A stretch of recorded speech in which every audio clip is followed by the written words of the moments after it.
July 7 యోహాను సువార్త 13వ అధ్యాయము 21 నుండి 30 వచనములు.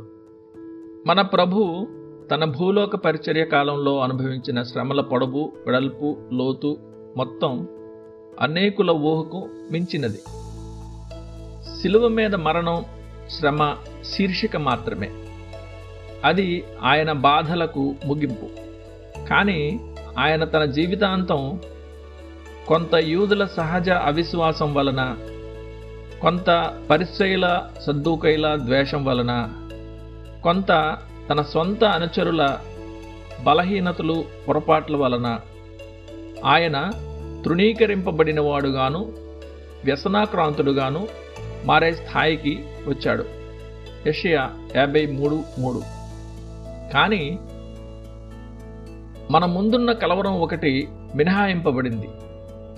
అది ఎన్నుకోబడిన అపొస్తలుడు బుద్ధిపూర్వకంగా విశ్వాసభ్రష్టునిగా, కృతజ్ఞత లేని విశ్వాసఘాతకునిగా మారడం చూసిన చేదైన బాధ.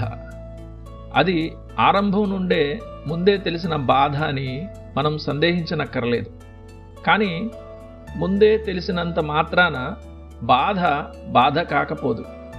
అది విచిత్రంగా విభజించే బాధ అని మరింత స్పష్టమవుతుంది. కృతజ్ఞత లేని తనాన్ని భరించడం రక్తమాంసాలకు చాలా కష్టం. కృతజ్ఞత లేని పిల్లవాడిని కలిగి ఉండడం పాము దంతం కంటే వాడి అయినది అని మన సొంత కవి ఒకరు చెప్పారు. అబ్షాలోము తిరుగుబాటు దావీదుకు అత్యంత దుఃఖాన్ని కలిగించింది. యోధా ఇస్కరియోతు విశ్వాసఘాతకం దావీదు కుమారునికి శ్రమల్లో ఒక పెద్ద బాధ. ఇది సంభవించే కాలం సమీపిస్తున్న కొద్దీ ఆయన ఆత్మలో కలవరపడ్డాడు. పాపుల పట్ల క్రీస్తుకున్న అద్భుతమైన ప్రేమను చూసేలా ఈ పాఠ్య భాగాలు మనల్ని నడిపిస్తాయి. మన పాప భారాన్ని మోసే బలమైన పాత్ర కాకుండా ఆయన మన రక్షణ కార్యం కోసం ఎన్ని దుఃఖ పాత్రలను ఖాళీ చేశాడు. స్నేహితులు మనల్ని ఓడించి, మనుష్యులు మనల్ని నిరుత్సాహపరిచినప్పుడు ఫిర్యాదుకు ఎంత తక్కువ కారణం ఉందో అవి మనకు చూపుతాయి. ఒకవేళ మనం యజమాని బాధల్లో ఎక్కువే పంచుకుంటే ఆశ్చర్యపడడానికి మనకు కారణం లేదు. వీటన్నిటికీ పైన క్రీస్తుని మన రక్షకునిగా చేయడానికి అవి యుక్తంగా ఉంటాయి. ఆయన మనతో సానుభూతి చెందగలడు.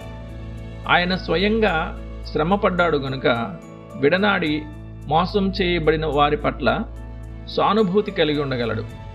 ధ్యానం కోసం యోధా అనేది విశ్వాసఘాతకానికి పర్యాయ పదం. అది సంపూర్ణ తృణీకార పదం.